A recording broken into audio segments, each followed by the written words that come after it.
Yetib kelgan. Bitta pizdesi bor ekanda, mana videomni tarqatarmish kelganda.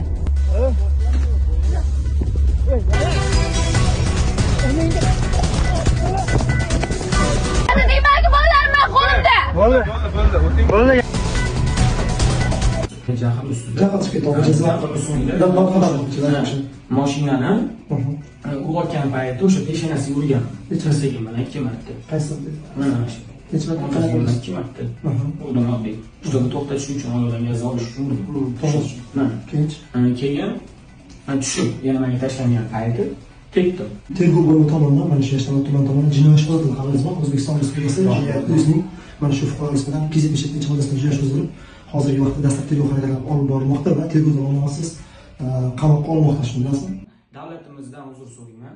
Chunki jahl ustida qoidani buzdi.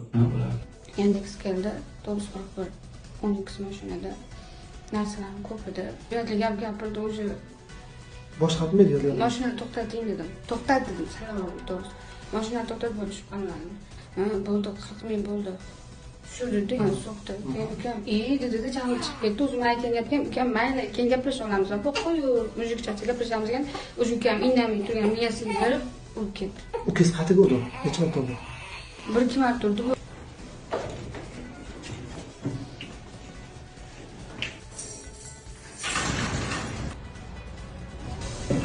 Yo'ldan bola kelib turib uryapti, so'rayotganda. Men tushganimda ularni uxlashyapti. Sababsiz. Sababsiz. Men o'tiribman mashinada, tushmayman. Ichki ishlar xodimi kelmaguncha tushmayman. Ichki ishlar bilan turibsiz. Bola turibman. Muhtaram prezidentimizga ham rahmat, shunchalik himoya qilish uchun sizlarni qilganlariga. Ishlar xodimlarni qilsam-da, shunchalik qarab, anaqa qilishyapti. Xabar olishyapti. Fuqarolarga shu ayol bilan opasiga, ukasiga nima chora ko'rsangiz davlatdan qonundan kelasiz. Qonuniy chora ko'rishdan oliyman.